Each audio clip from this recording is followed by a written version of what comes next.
Very good morning. It is 7 a.m. Welcome to ONNJ Mornings. I'm Ken Rosato. We will take your calls at 888-658-0234, 888-658-0234. Hope you wrote it down. There's going to be a quiz later. We could have a little bit of snow in parts of New Jersey during the week. Let's head to meteorologist Mike Favetta. First check of the Garden State forecast. Mike, thankfully, this is not anything like some of the models thought it might be.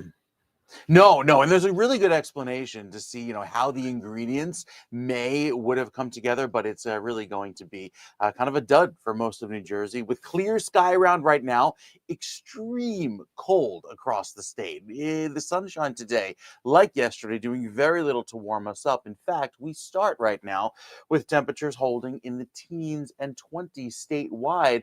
Actual air temperatures this low, okay, not unusual in February, but when you factor in that wind, which is still gusting upwards of 31 miles per hour right now in Sussex, 22 miles per hour in Trenton. It feels like 4 in Sussex, feels like 5 in Morristown, 4-degree wind chill in Newark at 7:01 on a Tuesday morning. That'll get you going, even toward Long Branch and down by LBI.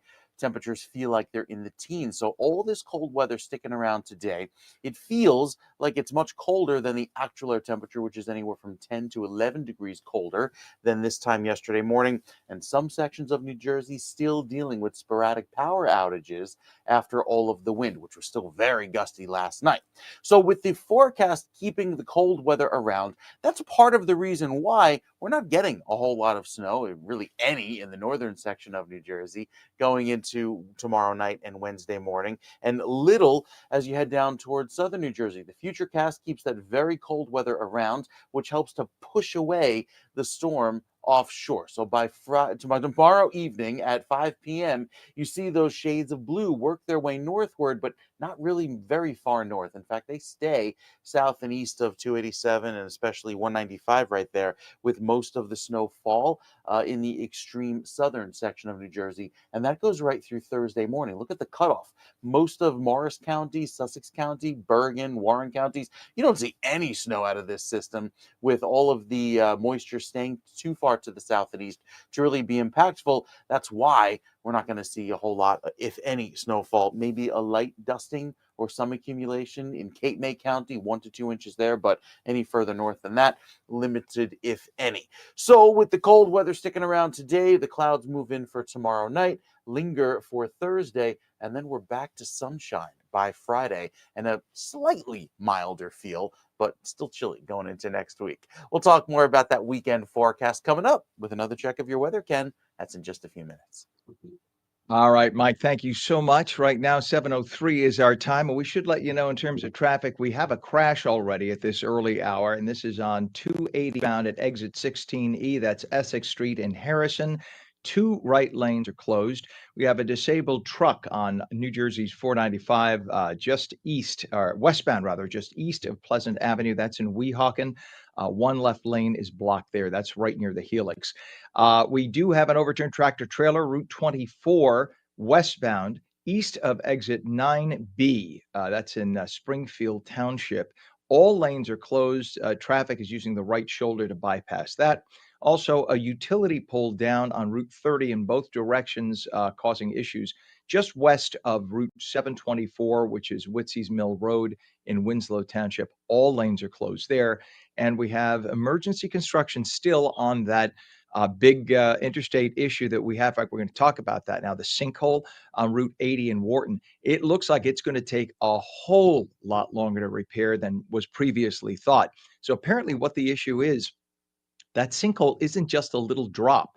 It apparently goes down 50, 60, 70 feet, because that used to be an iron mine. And what is under that sinkhole was apparently a shaft that went down. It literally wrapped upon itself. So it went like this, if you could see my hand, and then it turned around and went down. So it literally went in multiple layers, like elevator shaft, an elevator shaft down. That's what's underneath. And that went down 50, 60, 70 feet. So it's not like they could just put a little bit of fill in and call it a day. They have to shore up all those layers and that could take weeks and weeks, and it's going to cost a chunk of change.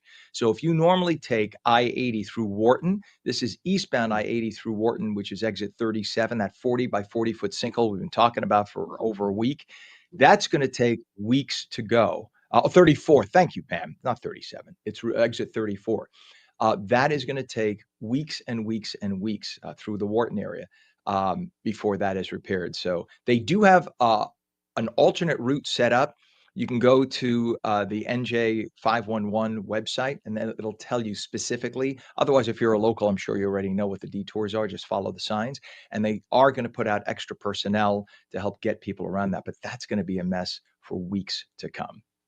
7:06 is our time right now. It's a cold 19 degrees, as Mike just told us about.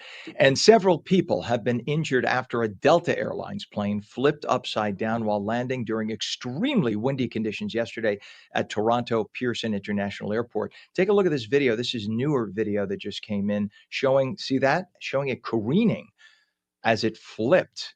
And with that fireball, it is amazing that nobody died. Thank God nobody died.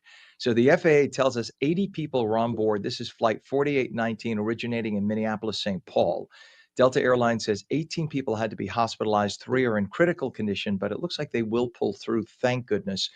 Officials believe that there were extreme crosswinds that caused one of the wings to flip. So as that plane came onto the runway, that the winds were so strong on one side that it literally lifted the wing and caused the plane to flip over from left to right, and then the wing snapped off and the plane kept skidding on its back, and that's what apparently caused this. Believe it or not, the wings are built. You're going to say, what? The wings are built to snap off if this happens. Why? Because that's where much of the fuel is. And with the wings snapping off, the fuel gets left on the runway and doesn't burn the passengers. That's probably why these people literally walked off that plane, which is a miracle. So you see how the wings are off the fuselage? That was what saved their lives. If the wings were on the fuselage and all that fuel was there, they would have burned alive, heaven forbid. So because of the modern aviation rules, with each previous air crash, we learn those people are alive. That fuselage is basically intact. And I'm giggling because it's amazing after seeing that video that it just looks like you could put new wings on it and call it a day. And those people are alive today. So thankfully. But the interesting thing, liberals were fast to try to blame President Trump for this because of all his cuts, forgetting entirely, hey, idiots. And yes, I could say idiots. This crash did not happen on U.S. soil. It happened in Toronto, Canada. They have their own version of our FAA. The FAA in the United States had nothing to do with this. So whoever authorized the plane to land with the crosswinds they had, that's on Canada. That's not on the United States. So I know you want so desperately to blame President Trump for anything and everything, but you could put that one in the back pocket. Okay. Yeah. Not this time. Blame him for, but not this. All right. I'm going to ask Pam. I see a guest. Is that our guest, Pam? All right. So I'm going to start. Here we go. We got a good, very cool guest here. If you've gone grocery shopping lately, by the way, you will notice that egg prices are skyrocketing. If there are any eggs on the shelves, at least to buy, and it's all due to the bird flu that spread through millions of chickens, forcing farmers to euthanize them all. The disease even made the leap to a small handful of humans, but health officials say there is no cause for alarm. Chickens in Europe, by the way, don't get the bird flu because they receive a vaccine to prevent it. Well, there is a company right here in New Jersey, in Parsippany, that has come up with its own bird flu vaccine. And that could be the answer to regrowing our chicken population and getting eggs back on the shelves. Yesterday, the press secretary spoke about some blame that the Trump administration has been getting about the shortage of eggs and the high egg prices. Pam, could we roll that video? Christian Day Talk. Thanks, Caroline. Just real quick, you mentioned the inflation executive order the president signed, but egg prices have skyrocketed since President Trump took office. So what specifically is he doing to lower those costs for Americans? Really glad you brought this up. because there is a lot of reporting out there that is putting the onus on this White House for the increased cost of eggs. I would like to point out to each and every one of you that in 2024, when Joe Biden was in the Oval Office, or upstairs in the residence sleeping, I'm not so sure, egg prices increased 65% in this country. We also have seen the cost of everything, not just eggs. Bacon, groceries, gasoline have increased because of the inflationary policies of the last administration. As far as the egg shortage, what's also contributing to that is that the Biden administration and the Department of Agriculture directed the mass killing of more than 100 million chickens, which has led to a lack of chicken supply in this country, therefore a lack of egg supply, which is leading to the shortage. So that's the deal under the Biden administration. And I don't blame President Biden for this either. He ordered the euthanization, I guess that's a word. It is a word now. He ordered that millions of chickens be euthanized. And that was probably a good thing because otherwise the bird flu could have even spread more rapidly. But unfortunately, the damage is done. It's not his fault. It's not President Trump's fault. It's the flu. Okay. Blame the virus. It has spread like wildfire. And what happens is one flock of chickens gets it. Wild birds fly in, they eat some of the food that the chickens are eating. The wild birds catch it. They fly along to the next group of chickens. They drop their droppings, or they come down and they intermingle with the next group of chickens, passing the virus from the last group to the next group. That's how the bird flu travel. So it's not just in chickens, it's in all birds. Any bird can get the bird flu. And in certain circumstances, we've had a doctor on in the past, it can be passed to humans. Apparently, what has to happen is the human has to already have been infected with another strain of human flu. Then they come into contact with bird flu at the same time.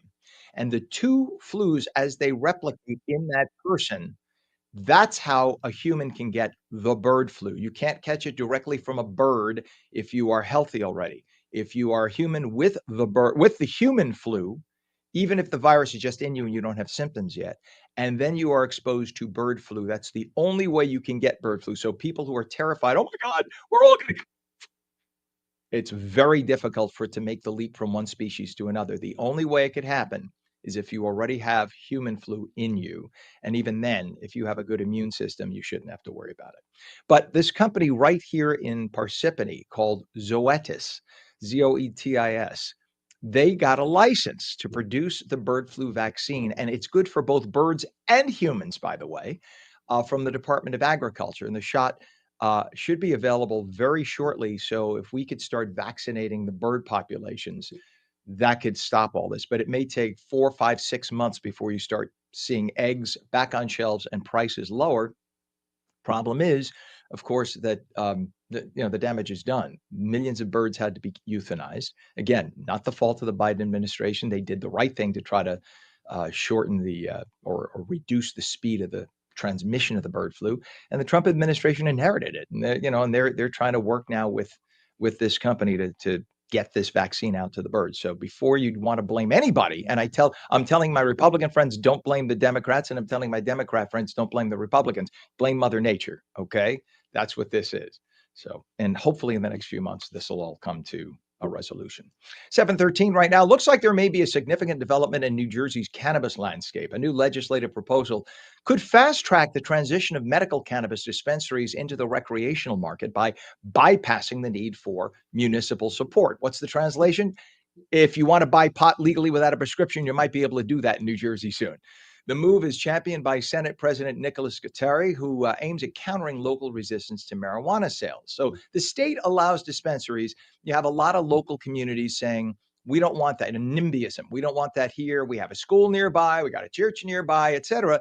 But for people who do have legal prescriptions, it's very hard for them to find a dispensary. And now you have many people who want recreational marijuana in the state. So with us now is Joshua let me ask you. He's an attorney. Joshua, is it Bauchner or Bouchner? It's Bachner. Thank you. Bachner. Forgive me. Excuse me. I'm going to do that again because I don't want to disrespect you in any way. Joining us right now is attorney Joshua Bachner, who chairs the cannabis, hemp, and psychedelics practice at Mandelbaum Barrett PC in Roseland, New Jersey. There. Now I got it. And I will remember it for the future. I apologize, Joshua. Good morning to you. Good morning. Good morning. Thanks for having me on. Thank you for getting up so early with us. I appreciate you for being here. Tell us, and I'm very, a lot of people know, they hear me spout very conservative views on a lot of things. They don't realize I'm actually very libertarian. So being very libertarian, I'm for whatever people want to do in their homes. Okay. It's as long as you're not hurting anybody else. How does this bill, how would this legally enable medical cannabis dispensaries to sell recreational marijuana, bypassing local consent? Well, that's exactly what it does. When CREMA was established, which created an adult use marketplace in New Jersey, there was a concept called home rule, which gave the municipalities the opportunity to opt in to allow dispensaries, cultivation facilities, processing facilities within their boundaries. And only about a third opted in to date. These municipalities then created their own approval process, which at times was more cumbersome than the one that the Cannabis Regulatory Commission created at the state level. So there were a lot of delays. There was frankly a lot of litigation. And as a result of that, Senator Scutari introduced this bill that allows currently operating medical dispensaries to simply convert to adult use without having to go through that municipal review process again. Which is cool because think about it. Well, you know this already. But for anybody else, where they located the dispensaries was already away from schools, away from churches, right? It was already in areas that were mostly business districts. So people who are worried about the mores of we don't want this near our kids or whatever, that's already been dealt with, but right by virtue of those committees in terms of where the dispensaries are located. That's right. Every dispensary is already in what's called a green zone. It's a zone that's, to your point, safely from schools, houses of worship, certain public facilities. So there shouldn't be a land use concern there. There shouldn't be a zoning prohibition concern there. They're already operating. They've already established that they're safely operating. There have been some attempts to have some dispensaries that have already converted create hours that are just for medical patients. But what we've really learned is with the establishment of the adult use market, there's less of an interest among medical patients because they can simply purchase adult use product, which is for all intents and purposes the same. It's just taxed at a greater rate. Oh, that makes sense because I can understand somebody I know. I have friends who have chronic back pain, and over the years, back in the day, you would get Percocet or whatever. I know so many people who ended up addicted to that, and it destroys your life. And Percocet wears off after a while. Like you need more and more for it to work. And after a while, when you have chronic back pain, it doesn't. But I have friends who are on medical marijuana. They're on the chewables, et cetera. They swear by it, and they only need like one or two in the course of the day. Their back pain at least is tolerable, and it keeps them away from the addiction of an opioid. So for anybody who says, "Why do you got to do pot?" We're talking about for chronic life pain, people who have different types of arthritis who can't deal with the pain. This is much more benign for your system than an opioid. So you have to understand that. And the idea of having to get a medical prescription and find a dispensary, now that'll be a lot easier. So, but are you afraid that there still might be legal challenges, and what kind of challenges do you think could still arise? There's a possibility. And let me just say, I completely agree with you. There would not be an opioid crisis in this country if cannabis had been legal. And of course, it was rendered illegal, frankly, and this is well established because of some rather racist considerations dating all the way back to the 30s and captured on through the Nixon administration. There very well may be some legal challenges from townships, but the townships that opted in are getting a 2% tax that goes directly to their coffers. So as we're seeing through the normalization of marijuana legalization, much as you pointed out, there's not the reefer madness, which has also been debunked, that scared so many people for so many years. You're right. It's non-physiologically addictive. When you're high, you're most often sitting at home on your couch waiting for a pizza delivery. You're not out driving 90 miles per hour in a school zone. So there's a lot of value that I think folks are seeing to legalization, both medicinally. I like, when they first created a medical program, there were 6 conditions, the last of which was chronic pain. So I always joke, if you're married, you automatically qualify. And I think what we're seeing now is any number of people recognizing, to your point, be it chronic pain or just in lieu of a Xanax, people microdose. They take 2.5 milligrams in the morning, just as they would have a Xanax. It just kind of alleviates some stress, relaxes them, and it's certainly much better than highly addictive pharmaceuticals. And I think, Josh, if I may, I'm sorry if I've stepped on the end there. I think a lot of people don't realize, and I was stunned. I personally don't do marijuana at all, but again, the libertarian streak in me says, if you need it, who the hell am I to tell you that just because of the past prejudice against marijuana that you can't have it? It's just, you're right. It really is the PR that this drug has gotten that has made it so verboten over the decades and so like low class. Why would you want to do pot? Well, look at look at the lives alcohol has destroyed, the accidents, the fatalities. People, because alcohol is so ingrained as a normal thing, a glass of wine, then you get behind the wheel, not realizing how much that's impacted you. Whereas you're not necessarily going to take a hit of pot when you're out at a social gathering. You'll wait till you get home and do whatever marijuana you're going to do. And this way you're safe in the house. So, look, are there going to be people who get stoned and drive? Yes. And they should be charged for it. That's going to happen. And it has happened. But the idea of just outlawing it all in all, and all the people who've gone to jail for 2 ounces or an ounce of pot in their pocket, and they've gotten into the legal system, and if they're poor and couldn't afford an attorney, they end up in the legal system forever. It really is atrocious that has happened over the years. It is. And you've raised a lot of critical issues there. There's a huge focus on expungement for just that reason. We've been incarcerating minorities, African-American population for almost 100 years for, to your point, selling a dime bag. Now, frankly, a bunch of rich white guys get into the space and all of a sudden it's, yay, this is terrific. As far as libertarianism is concerned, I wrote my college thesis on John Stuart Mill. Big believer in that idea as well, right? The harm principle, right? As long as you're not hurting, just let the people be. So I completely agree with you on that as well. Alcohol is, of course, the #1 killer in America. It's not heart disease. It's not cancer. It's alcohol. And it's legal, obviously, if you're over 21. The body has an endocannabinoid system. And I think a lot of people don't realize this. Mother Nature provides. The reason that we have evolved the way we have evolved and the plant has evolved over the past 5,000 years or so is because we have a system internal to us that actually has receptors for cannabinoids in the plant that does exactly what you're suggesting, Ken. Whether it's, God forbid, cancer and you have appetite issues, nausea issues, glaucoma, pain, arthritis, you name it, there's cannabinoids in the plant that likely can treat that condition, again, without the highly addictive component that we see in a lot of pharmaceuticals. Josh, will you come back on in the future for us, please, and let us know how this is evolving? I love having you on. You're a great guest, and I appreciate you taking the time this morning. I think this is a very important issue, and I think it really is going to involve education from people who immediately hear marijuana. I was one of those people many years ago, by the way, and it took friends of mine who required it because of pain for me to open my eyes, do a little reading, because honestly, I'll digress here. I was going to wrap it up. I'll digress. When I was at NYU, I had a friend of mine who always stunk, who always looked dirty, had the pot T-shirt. He was with NORML, the National Organization for Marijuana Legalization, and he used to say, "Yo, dude, let's legalize pot." So my whole image of the pot legalization was that. And he was always dirty and skanky, but no, this is a whole new generation. We're talking about stuff that is medically produced, safely produced. We're talking about edibles. We're talking about going into a dispensary that is like going into a pharmacy. And we're talking about the requirement for many people to take something that, the same people who object to marijuana have no problem buying a case of wine and having 2 glasses every night. So open your eyes, do a little reading. And Joshua, I hope you come back again and help us educate everybody on this in the future. Will you? I'd be happy to. Thank you so much for having me this morning.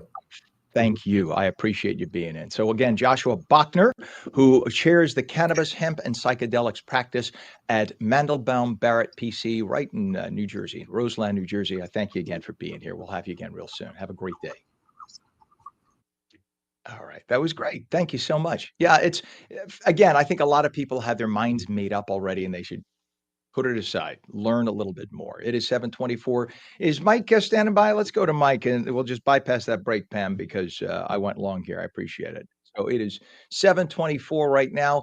Mike tells us a little bit of snow might hit parts of New Jersey. Other parts may see none. It's not going to be the wallop that some have suggested. As Mike warned us, don't listen to everything you see in terms of the memes. Mike's own relatives were sending him videos, and he was like, "Just chill out. We're not ready for that yet." So here's meteorologist Mike Favetta with the Garden State forecast.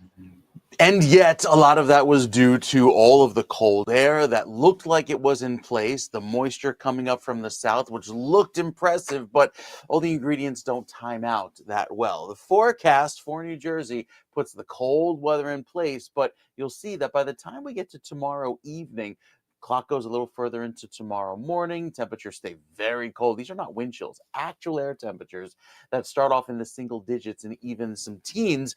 Notice that by tomorrow evening, some of the shades of blue showing the snow work their way in to southern New Jersey only, really not even going north of 195. The reason for that, the air is too darn dry, and that moisture can't work its way northward thanks to all of that wind pushing in the driest air from the north and west. Typically, when we have a nor'easter, the winds come from the north and east, and there's a little more moisture with it, allowing for that cold air to mix with the snow and allow for that snow to fall. Look at the temperatures in the 20s as that snow falls, meaning it'll be a very light, a very fluffy snow going into even later Thursday morning, but it doesn't last long as the whole system pulls away. So here's the overall scenario.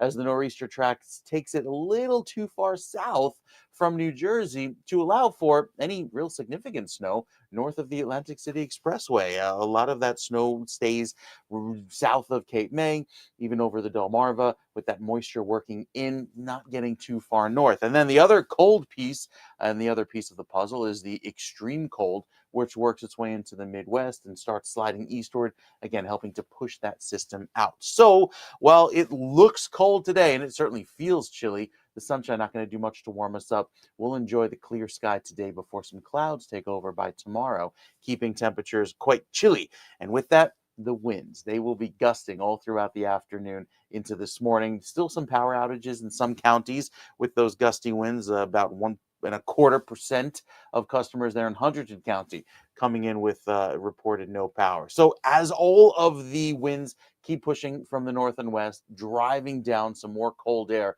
there's not a whole lot of a wind shift going into tomorrow evening, especially with that system moving in. The winds are still coming in from the north and west, helping to dry out the atmosphere, preventing from really any of that snow from falling in northern New Jersey, and that also keeps the wind chills in the single digits for tomorrow morning, even for later on this evening, down in the -5, -6 territory. And then for tomorrow morning, 7 a.m., wind chill of 4 in Hackensack, 6 in Newark, and it'll feel like 2 in Long Branch, 1 over in Flemington. So really cold weather. We're not quite done with it just yet. Even though Wednesday evening, as that moisture tries to move on in, it's still too darn dry and too windy and too cold for that snow to get going. So the snowfall totals, again, less than an inch down toward LBI, Atlantic City, maybe toward Cape May. It's not a whole lot due to all of that dry weather. Temperatures today hold in the 20s. That's typically our morning low for this time of year. So running a bit below average, and even going into the weekend, while it's sunny again on Friday, a little further in time, taking us into Saturday. Those clouds return by Saturday afternoon, giving northern New Jersey a little bit of a cloudy start. I think Sunday also has some more clouds. There's a potential for a flake or flurry with a weak system passing through, but beyond that, I think we stay overall pretty dry. The weekend will be chilly still as temperatures remain in the upper 30s and low 40s, which actually, Ken, is closer to average wrapping up the month of February. We have 2 more weekends to go in February, and I think we'll ultimately squeeze out average cold without any more big blockbuster snowfall events. At least there's none on the calendar. I don't know. Do you like being average? Average, yeah, I mean, when it relates to this is what you'd expect this time of year, it's kind of nice, to have things Oh, warm up. Hey, fine. daylight hours getting longer. Those are always good. Yeah, We'll I'm talk more about seeing it. those with the almanac coming up. It's nice. Yeah. I caught that yesterday afternoon. It hit me at like 4 something, 5 o'clock. I was like, it's still light out. It was very, very Uh-huh. cool to see. So I'm Yeah. liking that. And that's why that's helping the temperatures stay up a little bit more, right? Gradually, A little little bit. by little. A little bit. All right. Meteorologist Mike Pavetta, thank you so much, sir. Appreciate you. It is 7:29 right now. Just to let everybody know, because I think of this is my hypothesis. Don't take it for what it's worth, 0, right? But I'm just looking at we get a listing on Jersey 511, which is the website from the Department of Transportation. Very good one, by the way. And you should check it out. But it shows us every day what percentage the parking lots at Newark Airport, how full they are. And often they are 70, 80, 90%. Today, they're all between 52 and 66%.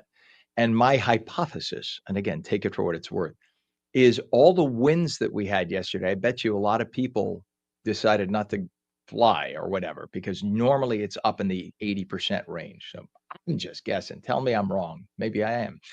You can do so by calling us at 888-658-0234, 888-658-0234. Once again, when we come back, meteorologist Mike Pavetta tells us again about that just a little bit of snow that might hit a few parts of New Jersey this week. And you are watching On New Jersey Mornings, seen daily on ONNJ.com, Roku, Fire TV, News On, Samsung TV Plus, Apple TV, YouTube, Facebook, and X.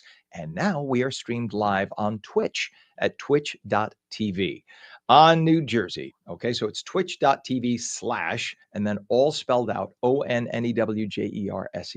7:30, we're coming right back.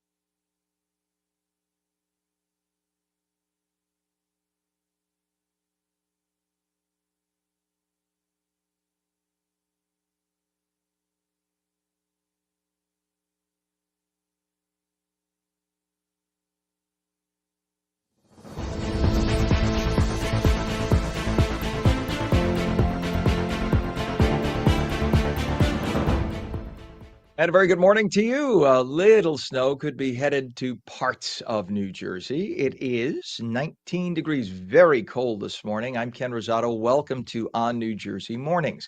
Straight to meteorologist Mike Pavetta with the Garden State forecast. And I am praying, and I know that we've always been shocked in March, but I'm praying, Mike, that the deep cold, the under 20 degrees spell in the next few days, this will be the last little taste that we get. And then with the longer days, we stay in the 20s, 30s, 40s. I'm just I putting it hope out so. there I for mean, Mother Nature. that's what I was muttering under my breath, walking Rocco to the curb this morning, thinking this has got to end. I mean, it was to the bone chilling weather, especially with the wind. You know, if it were just 17 degrees, okay, but when that wind kind of like chills you right down underneath your clothing, yeah, it's certainly really, really cold. And I think we're on that trend of milder weather. We'll talk more about that coming up in just a bit, with the national trend showing warmer than average temperatures throughout the end of next month. As far as today, that wind, it keeps on going. It continues right through tonight. Even the cold, that persists as well. So most of the snow that occurs tomorrow is south of the Atlantic City Expressway. It's really southern New Jersey at best. And then there will be some accumulations by Thursday morning, but not where you'd expect, only in the southernmost part of the state. Whereas today we have mostly clear skies, a little bit of gusty winds as well there along the water. Temperature in Hamilton of 29 degrees. That's our high today, keeping it very chilly. So like Ken and I were mentioning before, sunrise at 6:49 this morning, sunset at 5:35. So those daylight hours getting nice and long. And although we're not anywhere near the record of 0 set back in 1979, feels like 0 at times when you factor in that wind chill. Notice a few extra clouds earlier this morning, the high, thin variety, making for that pretty sunrise across the southern portion of the state.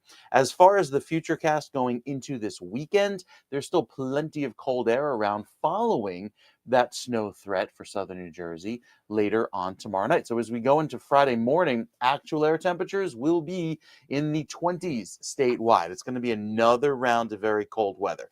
Here's the high that's been dominating our weather, giving us all the clear sky. And then that storm that was supposed to head a little further north as of the weather models earlier last week, now staying a little further south and zipping out to sea faster, which means there's going to be a sharp cutoff with who sees the snow and who sees nothing by tomorrow night into early Thursday morning. It all pulls out quickly, allowing for the clear sky to return for Friday, bringing back another round of, well, cold winter weather. That will bring back sunshine as well for the start of the weekend. So with this weekend's weather starting off nice and dry, we will hold in the 30s, bring back another round of sunshine, maybe some extra clouds by Sunday. But overall, it's just another cold winter feel shaping up for the rest of this week. We've got the 7-day forecast coming up for you next, Ken. Give you details on what happens for next week weather. And it's kind of wrapping up the last week of February on a pretty average note, but still no big storms on tap, which is good, because we could use a break after these kind of that active week that we had, where we got something every other day. Being the astute journalist for the decades that I have been, what I notice, and our former meteorologist friend that we both worked with, and I keep mentioning his name. I think we're gonna have to start sending him money if I mention his name again. Uh, he used to always say that if you look over history, you have years where you get very little snow, and then you get a wallop, and then a little, nothing, and then a wallop. Then you have other years where it's almost like a circuit breaker. You get every few days an inch, and then in a few days an inch, and this feels like the latter. Have you noticed that in the years that you've done this, many years you've done this, that you have those seasons? Doesn't mean we can't get a big storm, but that it's almost like a pressure release valve when you get all these Uh-huh. little tiny storms in the atmosphere. Yes, and there is, it relates to the pattern too of, you could see about 2 to 3 weeks down the road what the jet stream is going to do, where the big, weather systems will play out that kind of drive and steer our weather patterns. And in this case, we're going to more of a, quieter, tranquil weather pattern over the next few weeks. So that's some good news. We'll take it. All right, Mike. Thank you very much, sir. It is 7:36 right now. Checking traffic. We have a utility pull down. This is on Route 30, both directions west of Route 724, Witsy's Mill Road in Winslow Township. All lanes are closed, being detoured right now. We have a crash on the GWB upper level northbound ramp to Palisades Interstate Parkway in Fort Lee. One left lane is blocked. That's causing some big delays, a lot of rubbernecking. Also, a crash on the Jersey Turnpike inner roadway northbound south of Interchange 13A by Newark Airport. We talked about Newark Airport a little while ago. There is one left lane blocked, and that is causing problems. So if you have to catch a flight, remember that. That is New Jersey Turnpike crash. And that's causing problems. Inner roadway northbound south of Interchange 13A. Also, crash on I-78 right now, and that is exit 26. Let's see, exit 26 Rattlesnake Bridge Road in Bedminster Township, one left lane closed. We also have a crash on the New Jersey Turnpike. Oh, wow, there's another one, and this one is at interchange 13 by I-278 Goethals Bridge Road in Linden. One left lane is blocked. I was stopping to see if it was the same one that I just read. And we have still the problem on that sinkhole on Route 80 in Wharton.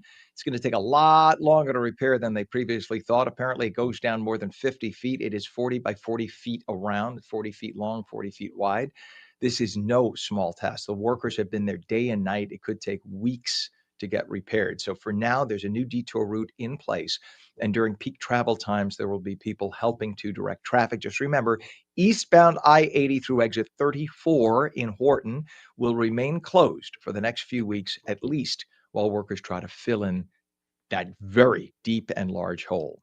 7:38, several people have been injured after a Delta Airlines plane flipped upside down while landing during extremely windy conditions yesterday at Toronto Pearson International Airport. Check out this newer video that came in since last night. The FAA says 80 people were aboard flight 4819, which originated in Minneapolis, St. Paul. Delta says 18 people had to be hospitalized, 3 are in critical condition. Officials believe the extreme crosswinds caused one of the wings to cartwheel the plane, and many were fast to try to blame President Trump for this, forgetting entirely this did not happen on U.S. soil. This happened in Toronto, Canada.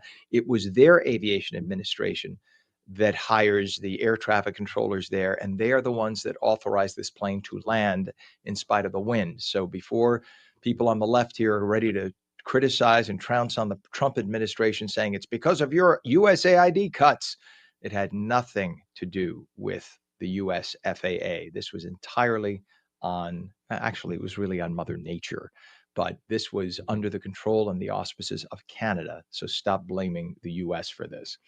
7:39, if you've gone grocery shopping lately, you will notice egg prices have been skyrocketing. If there are any eggs at all left on the shelves to buy, it's all due to the bird flu that spread through millions of chickens, forcing farmers to euthanize those chickens. The disease has even made the leap to a small handful of humans, but health officials say there's no cause for alarm.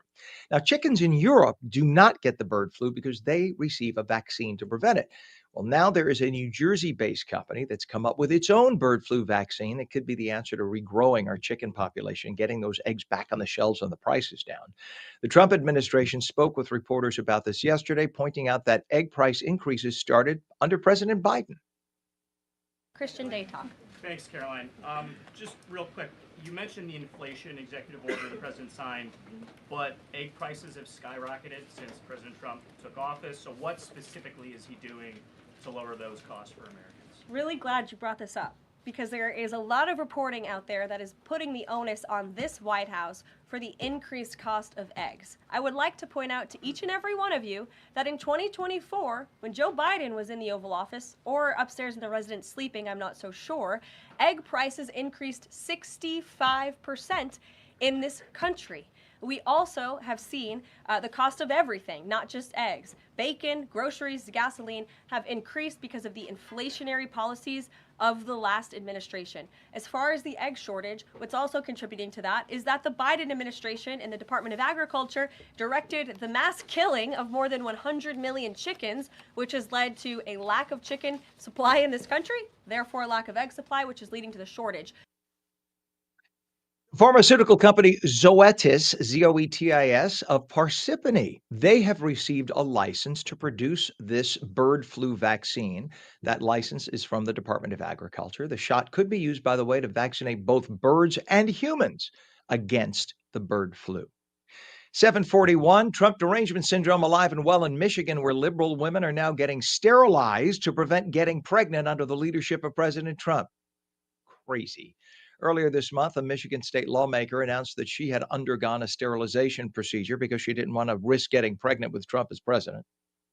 Remember, Trump won't be president in 3.5 years. Okay. She is not alone, apparently. There's been a spike in the number of young women making this decision at the time of a global fertility crisis. Some of those women just in their 20s. Talk about a rash decision. 742, among Doge's most recent scam discoveries, 15 million Social Security checks going out on a regular basis. They were being issued to individuals who miraculously, according to the records at Social Security, these people are between 110 and 369 years of age. Nobody caught this. More specifically, about 3,000 checks were regularly being cut to people who are 200 years old or older. That is according to government records. Now Doge is asking the general public to submit what they believe are cases of fraud and abuse. You think? Just go to the doge.gov, doge.gov website. Send in any suggestions. Defense Secretary Pete Hegseth Monday accused the Biden administration of targeting his family with a rushed tax audit, posting an unverified document showing that he owes the IRS more than $33,000 in taxes. Hegseth posted on X a screenshot of what he claimed was an IRS letter sent to him and his wife. The document said the family's federal income tax return showed he owed the government $33,000, which needed to be paid immediately to avoid further penalties. Of course, the outgoing Biden IRS rushed an audit of the incoming SecDef total sham. That's the quote that Hegseth wrote on X. And he said, "The party of norms and decency strikes again. We will never back down." In defense of the IRS, though, Hegseth never said whether he thought they made a mistake in finding that he owes $33,000.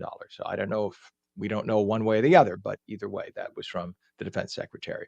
743, Democrats have stopped having babies.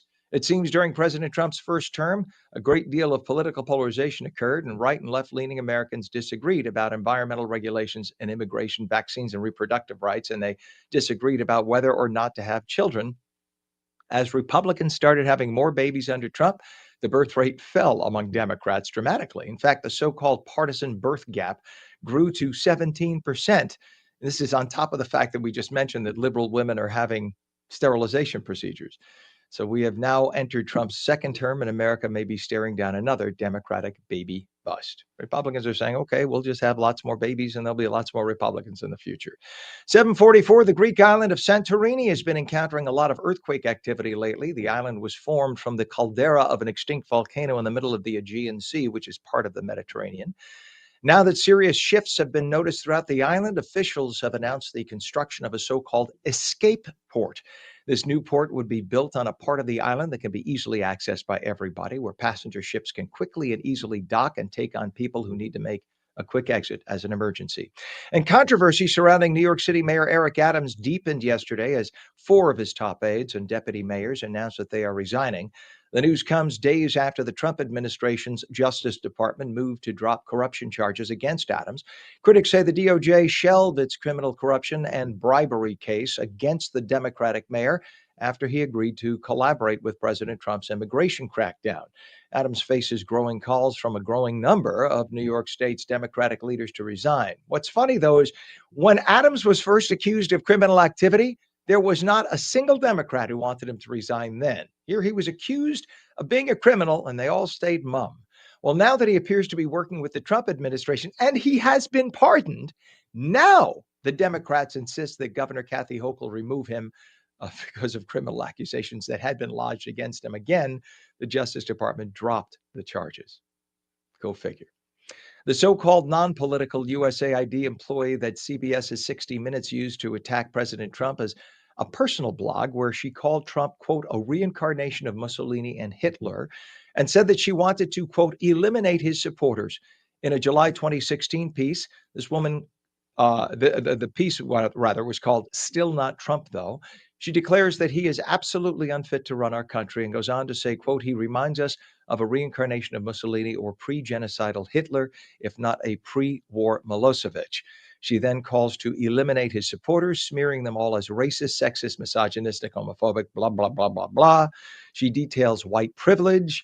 Once again, CBS's 60 Minutes idea of somebody who is nonpartisan speaking about President Trump as a neutral individual. 746, it is now a chilly 19 degrees when ONNJ Mornings continues. What's going on in New Jersey politics? New Jersey Globe editor David Wildstein will be in with the Inside Edge. Plus, meteorologist Mike Favetta returns. He tells us there could be a little bit of snow in parts of New Jersey headed our way. Nothing to write home about. We are coming right back.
Welcome back to ONNJ Mornings. I'm Ken Rosato. 7:48 is the time. We are taking your calls at 888-658-0234, 888-658-0234. A little bit of snow maybe hitting New Jersey this week. Nothing huge, and it's only going to be in parts of Jersey. Right to meteorologist Mike Favetta. He has. Good morning, Mike. Hey, Ken, you know where it stays clear and snow-free is up in ski country in northern New Jersey. It's been cold enough to make for the snow cannons to make snow these last few days, but not allowing for that moisture to work its way northward tomorrow night into Thursday morning and let that snow fall. So with the cold weather today up in Sussex, 23 as your actual air temperature, it feels like the single digits this morning with the wind chill. Windy as well in Jersey City, 29. Newark had a wind chill this morning of 4, and that'll be the case again tomorrow morning. That cold weather sticking around. So we get a little bit of a dry spell, but we've had some significant rain so far this weekend. We had a lot of rain, in fact, over the last few days this weekend.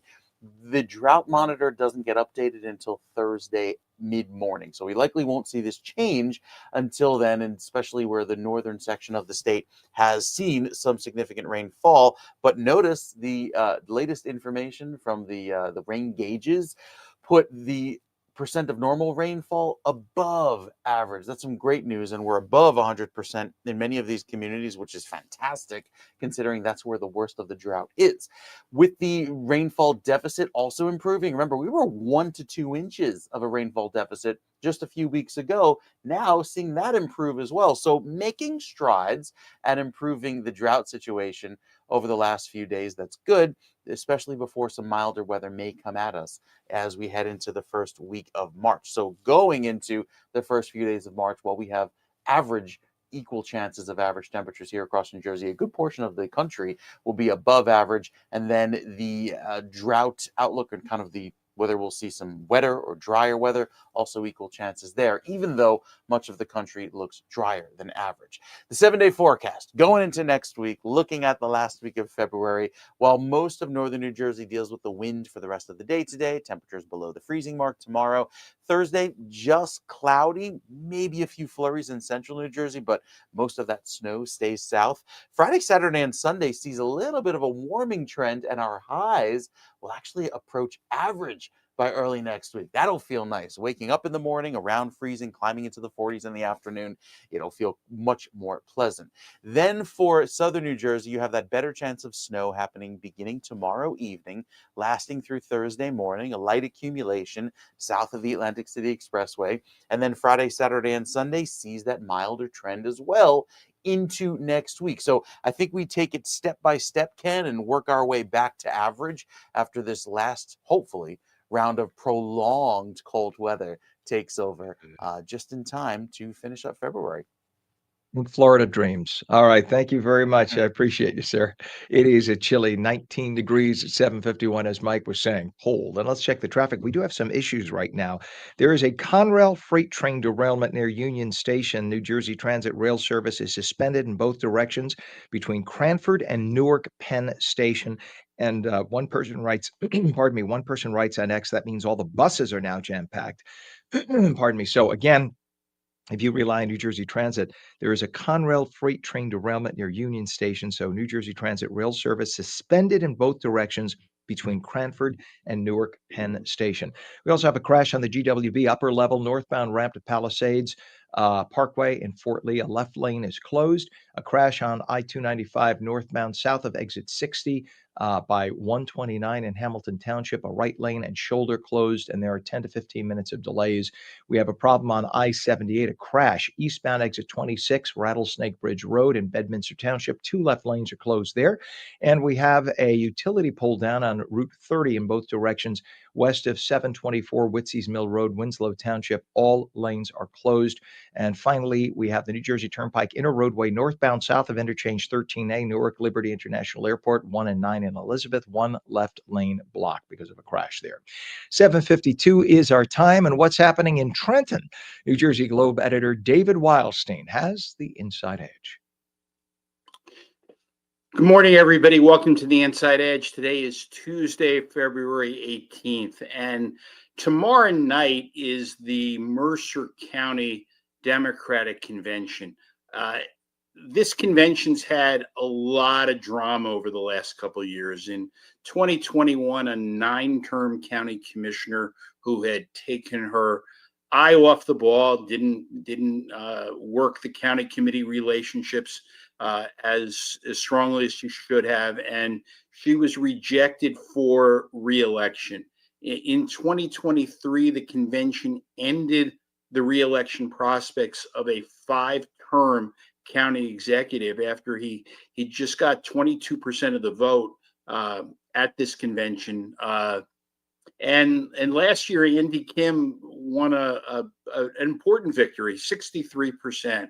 That meant that he won the convention outright, wouldn't have to share the line with anybody. Without organization lines, the stakes of this convention, of every convention, are much lower, but the rules are pretty much the same. And here's what we're going to watch for.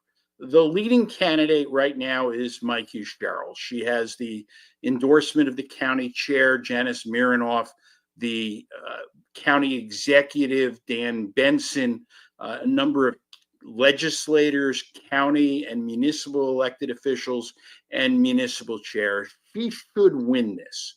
And the question is whether she's going to hit two benchmark points. The first is, will Sherrill get 50% of the vote to win this one on the first ballot? And the second is, will Sherrill hit that 60% mark to have the Mercer County Democratic Organization slogan to herself? Some of the other candidates have assembled pockets of support in Mercer County. Raz Baraka has the endorsement of Congresswoman Bonnie Watson Coleman. He's got two county commissioners and some local officials. Reed Gashora, the mayor of Trenton, endorsed Steve Fulop. Fulop is not participating in this convention. And while it hasn't been said publicly, I don't think there's any doubt that Assemblyman Wayne D'Angelo, the president of the Mercer County Building Trades, is supporting Steve Sweeney. So what to watch for, I think, is this. Do the other candidates team up and shift their votes to Baraka in order to deny Sherrill a first ballot victory or an outright win? The other thing is there's no hints from the Princeton Community Democratic Organization. They decided at their meeting on Sunday night they didn't have a vote, as they usually do in the governor's race. 8 years ago, this group backed John Wisniewski for governor, even though the Mercer County Democratic Organization later went for Phil Murphy. That is everything for today, and I'll be back tomorrow. Have a great day, everybody. Thank you, New Jersey Globe editor David Wildstein with the Inside Edge. It is a chilly 19 degrees, 756. Get this, a mysterious seal keeps popping up in New Haven, Connecticut. We're not talking about a seal on a piece of paper, the marine mammal, that kind of a seal. I'll never do that again on TV.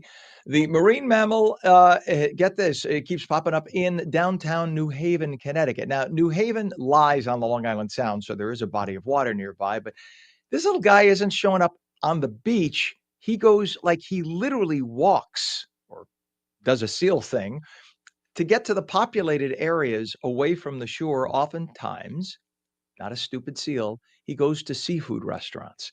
Officials have moved him back to the beach 3 times so far. He doesn't like the beach. I guess he likes his seafood cooked because on the beach it's raw. He keeps making his way back to the hustle and bustle of the city. Now, finally, a local marine life aquarium may take in the little guy, but I think he's happier being around the seafood restaurants. I mean, what's wrong with the Red Lobster cheddar biscuits? I'm just saying. 757, Trump derangement syndrome is alive and well in Michigan, where liberal women are now getting sterilized to prevent getting pregnant under the leadership of President Trump. We talked about this a little earlier, too. Earlier this month, a Michigan state lawmaker announced she had undergone a sterilization procedure because, heaven forbid, she get pregnant with Trump as president. She's not alone either. There has been a spike in the number of young women making this decision at the time of a global fertility crisis, and some of these women are only in their 20s. Remember, the decision you make now impacts the rest of your life. 758, among Doja's most recent scam discoveries, 15 million Social Security checks have been going out on a regular basis, issued to individuals who somehow are between the ages of 110 and 369. More specifically, about 3,000 checks have been regularly cut to people 200 years of age or older, that according to government records. Now Doge is asking the general public to submit what they believe are cases of fraud and abuse. Just go to the doge.gov, doge.gov website, send in your suggestions. It is 20 degrees at 7:58. When we come back, meteorologist Mike Favetta says more winter weather, just a little bit of it headed our way, maybe a little bit of snow in parts of New Jersey. So we'll have the full Garden State forecast. And we're taking your calls at 888-658-0234. 888-658-0234. You're watching On New Jersey Mornings, streamed on ONNJ.com, Roku, Fire TV, News On, Samsung TV Plus, Apple TV, YouTube, Facebook, and X. And we're now live on Twitch. Just go to twitch.tv/On New Jersey. We're coming right back.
Very good morning. It's 8 a.m. Welcome to On New Jersey Mornings. I'm Ken Rosato, taking your calls at 888-658-0234. 888-658-0234. Could see a little tiny bit of snow in some parts of New Jersey. Not all. Some may get nothing. Let's head to meteorologist Mike Favetta with a check of the Garden State forecast. Good morning to you, Mike.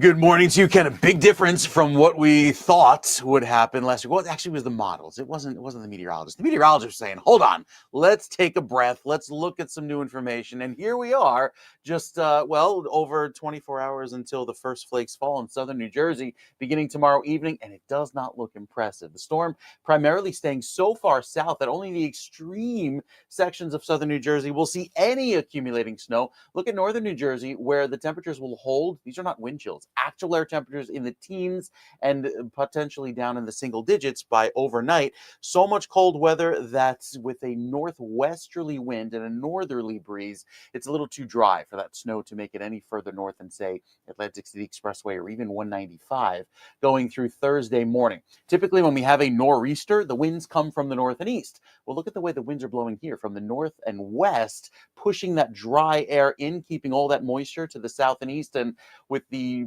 storm track a little too far to the south and pulling away quickly, this system is out of here by early Thursday, giving us really little to no snow in northern New Jersey. So with that nor'easter track staying a little further offshore, notice all that moisture trying to work its way in. And this is what the models could not pick up earlier last week with the heavy amount of moisture moving in offshore, that northerly breeze taking over. It's just the ingredients aren't all there and they're not lined up in the right spot. So portions of the mid-Atlantic and say DC, even the Delmarva, getting snow. Here in New Jersey, not getting snow, at least most of us, except if you find yourself in Cape May County. Notice with another round of real cold weather surging on in later on this week, it helps to push that system out as well. So the snowfall totals, less than an inch from LBI south, maybe up to an inch or two in Cape May. But beyond that, most of New Jersey stays dry this time when the system wraps up.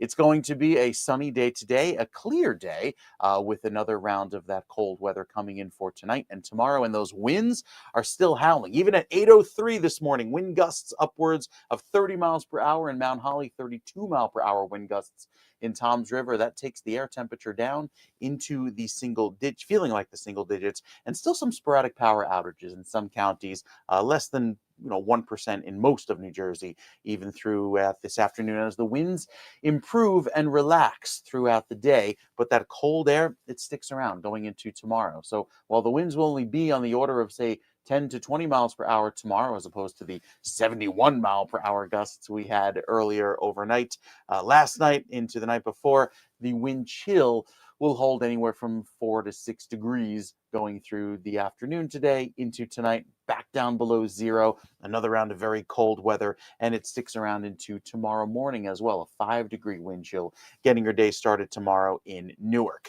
As Thursday rolls around, we have another round of chilly weather thanks to that northwesterly breeze. But again, little to no accumulating snow in most of the state, as most of that stays to our south and southeast. So the forecast today in central New Jersey keeps most of the temperatures in the 20s. We will not crack the freezing mark this afternoon as that cold weather sticks around even going into tomorrow.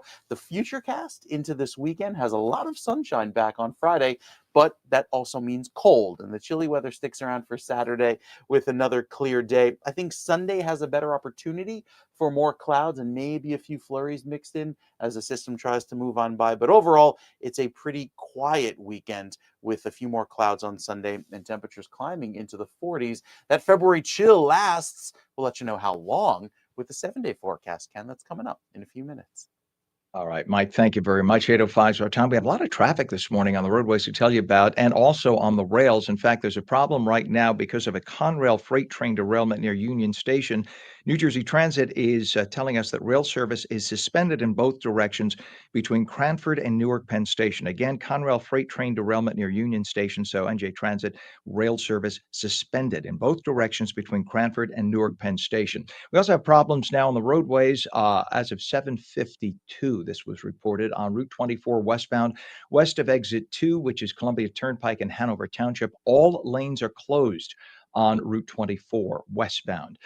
We also have a crash on 295 northbound, south of Exit 60, which is 195 in Hamilton Township. The right shoulder is closed. There's about a 15-minute delay. Use caution there. GWB issues a crash on the GWB upper level northbound ramp to Palisades Interstate Parkway, one left lane closed. You have a utility pole also that is down right now, and that is on, oops, it just slipped past me, of course, as I'm telling you. That is down on Route 30, both directions, west of County Road 724 in Winslow Township, all lanes closed and detoured, so use caution. And finally, a crash on the New Jersey Turnpike inner roadway northbound, south of interchange 13A by Newark Airport. One left lane is blocked. And reminder that at exit 34 on the I-80 eastbound, there's still that construction work going on, shutting down eastbound I-80 through Wharton, New Jersey. So please follow the detour signs. That's going to be around for weeks to come. It is 8:06 right now. A significant shift in policy has occurred in New Jersey's education system. 3 school districts, including Middletown, have been given the green light to drop a controversial transgender student policy after years of legal battles. Joining us to discuss this pivotal decision is Jacqueline Tobacco, who is Vice President of the Middletown Board of Education. Jacqueline, good morning, and thanks for being with us. Hi, Ken. Good morning. Thanks for having me. Thank you. Well, what is New Jersey Policy 5756, first off, for those who don't know, and why has the Middletown Board of Ed decided to move away from it? So Policy 5756 is considered the transgender policy that was put out, I believe, in 2019 to school districts. And it speaks to basically keeping a second set of confidential records regarding a student name change or gender identity change, and keeping secrets from parents. So that is why Middletown originally embarked on trying to amend that policy. Now, a lot of people have, I know, made the argument on the other side that how do the parents not realize if their child's transitioning, right? But this is subtle things. This is, they go by a different identity. A lot of kids are coming to school and changing their clothing and changing their appearance once they get to school, et cetera. And this specifically says that Middletown will opt out of that because a court decided, correct, that they do not have to opt into this policy, which was a state policy, as you mentioned, that was adopted several years ago. But at one point, the state was imposing it on everybody, right? Correct. At one point, it was marked as a mandatory policy that everyone had adopted. Most districts had adopted without much fanfare back in 2019. And when we looked into that policy, to try to amend it, to try to include a student-led parental notification. That was when we were sued by the Attorney General and by Governor Murphy. And had Middletown not embarked on this journey of trying to amend it the entire state would have never found out that it was not actually a mandatory legal policy. It was just a guidance and a suggested policy. I love that. So they went to all this worry, this fight, this mishigas, right? To write this lengthy, and I read it. It goes on and on and on and on in detail. And then it's like, follow it if you want. Yes, Was it like, I mean, you know better, you're on the board, but do you think it was just they were floating a balloon to see if anybody would try to pop it? And they wanted to see what the reaction would be, and they were afraid to really push it? You think that's what they were doing? Because, I mean, if I were a parent, and I'm not, if I were a parent and I were told, and this is happening all over the country, that the school system basically has more authority over your children than the parents do, I would blow up. Yeah, exactly, and I am a parent, and that's exactly was one of my first thoughts when I was told that our school district was changing names on standardized testing to go home to the parents, and that there was bulletins going out to the school district, make sure that nobody gives the new name away when the parents come in for back to school night. And to me, it was like absolutely insane. Like, how do we not tell a parent what is going on in school? We tell the parents every single thing that goes on in school. They have to get a phone call whether a kid, skins their knee on the playground. And this seemed like a very big deal to keep secret. So we did embark on this. Listen, it's very frustrating. We were held to this policy by a court injunction. So for the last 600 or so days, this has been going on. The three districts were mandated to maintain the policy. And at that point, once it came out in court that it was no longer a fact, that it was mandatory, all these districts started to repeal it. So over 30 districts have repealed it while we were under court order to maintain that policy. And that's basically what we were fighting for in the Court of Appeal. I don't mean to step on you.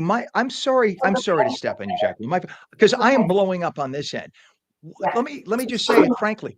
What the hell is wrong with the judge in the past? Did the judge not read what the law said when they were mandating you for over 600 days to follow a policy that is only suggested? What, I mean, literally, you people should now sue the hell out of the judge and the state and say, now you reimburse us for everything. Because if the law simply says that, why would a judge find in mandating that you people follow something that is only a suggestion? What is wrong with the judge?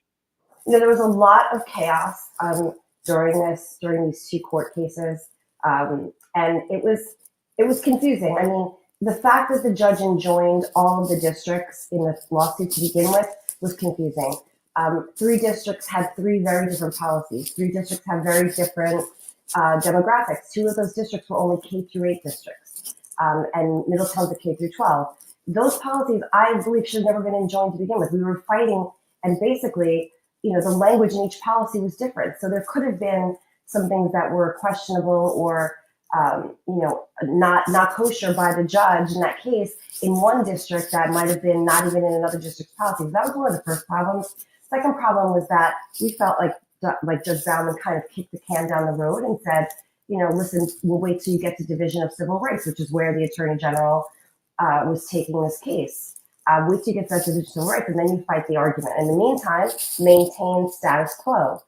And once we found out that the status quo was not a legal policy, that no one else had to have it, we literally had to wait for a court date for it, going to Court of Appeals for that. Massive waste of money. We're lucky enough on the districts and that we have insurance, and the insurance picked up most of the costs, but taxpayer money on both ends, time, energy, drama. I mean, our boards had death threats. We had, fighting going on. We had Garden State Equality and the ACLU joined our case. On our end, we had, joined the AG's case.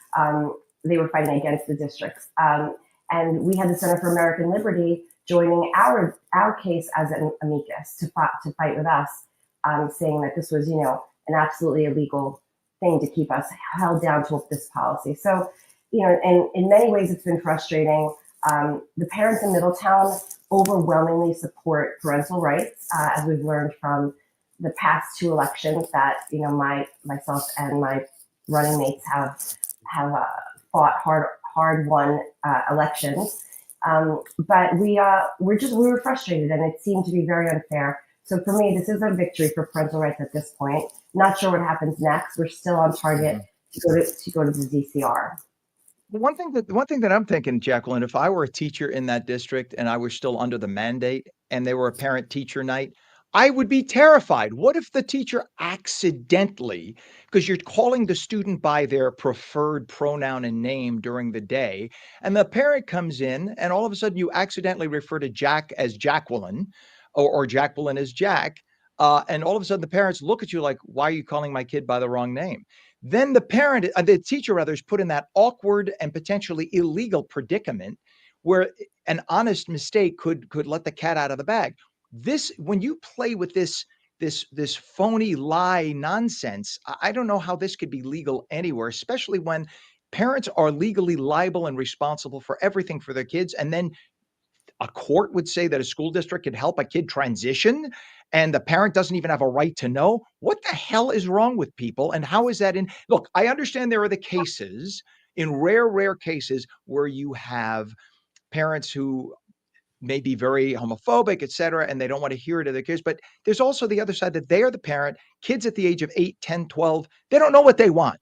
They want to be a superhero. They want to be a pirate. You don't have them permanently disfigure their bodies. And for the idiots who were saying that hormone blockers are not permanent, that's BS.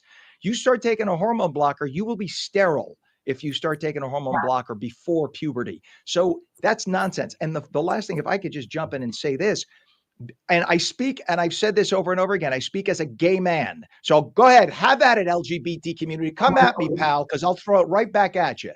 The transgender community, which is hijacked, the T has hijacked the LGBT because we've been pretty quiet. It's the T's that have a little psychological issue, I think. And I'm just saying it. And go ahead, I'll take the guilt. I'll take it. These are the people who always, they're the ones with the death threats, the lawsuits. Listen, you make up 0.4% of the population of the United States. Stay in your lane and stay away from children. Bottom line, stay away from children. And this law does not say that kids can't transition. It doesn't say that kids have a right to bully trans kids. All this says is that parents have a right to know. Right. That's all it says. And listen, every district has always had to adhere to the LAD law, the law against discrimination. And part of our argument was that, we're beholden to that law against discrimination. No child was going to be discriminated against. As a school district, we are there to take care of all of the children. But this is a very vulnerable population. I agree with you on many of those points. And we had support. Listen, we had support from Gays Against Groomers. We had support from, I have 2 friends who live in Middletown who have transitioned children. And they both thanked me, called me and thanked me after this case was decided the other day. Thanked me for making sure that I protected the parents' involvement, because it is a very serious issue to go through a transition, to have gender dysphoria. And those parents have both said their kids would not have been able to make it through one step of that journey without parental involvement. So, I mean, again, there's so much to talk about in these issues.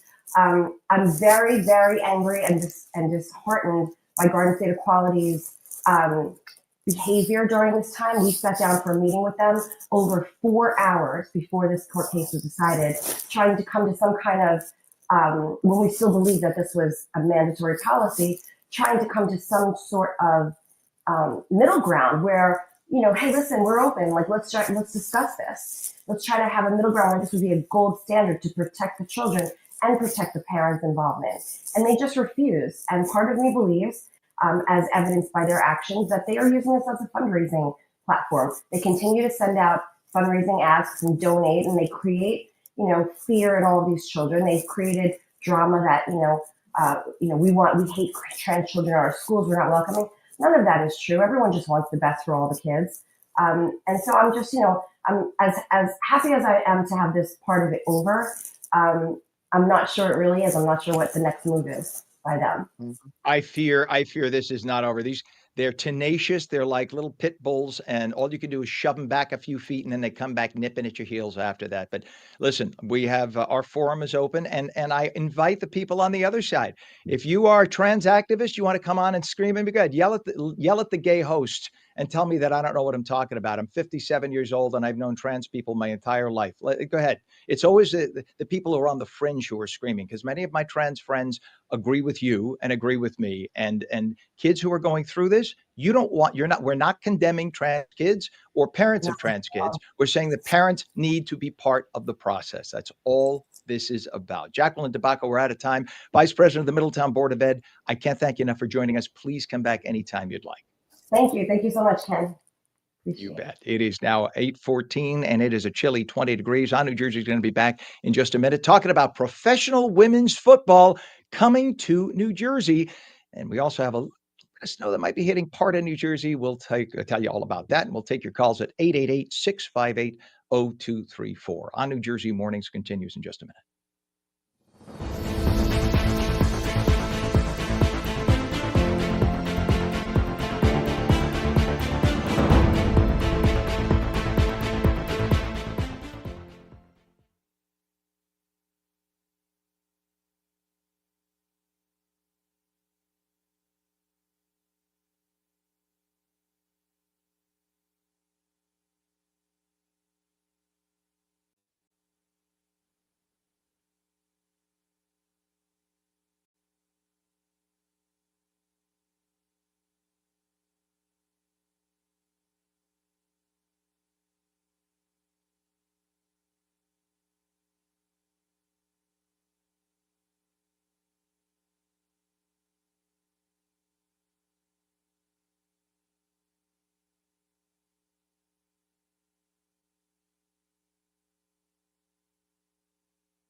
Hey, welcome back to On New Jersey Mornings. I'm Ken Rosato, a chilly 20 degrees, straight to meteorologist Mike Favetta to find out about a little bit of wintry weather that might be headed to parts of New Jersey, but nothing to write home about, right, Mike?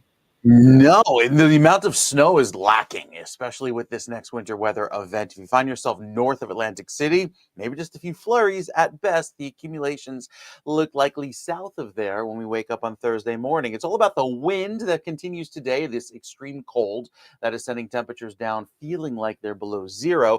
The snow that comes in tomorrow is well south of Atlantic City, and then accumulations, again, south of that. So with today's weather staying sunny and dry, it's windy throughout this afternoon. 30 is your actual air temperature in Ocean City, 29 in Hamilton, and 28 in Camden. The wind chill makes it feel like it's down in the single digits. With the sunrise happening earlier and earlier every day going forward, the sunset happening later and later, we're getting more daylight hours. Is it helping to improve our temperatures? Well, not yet.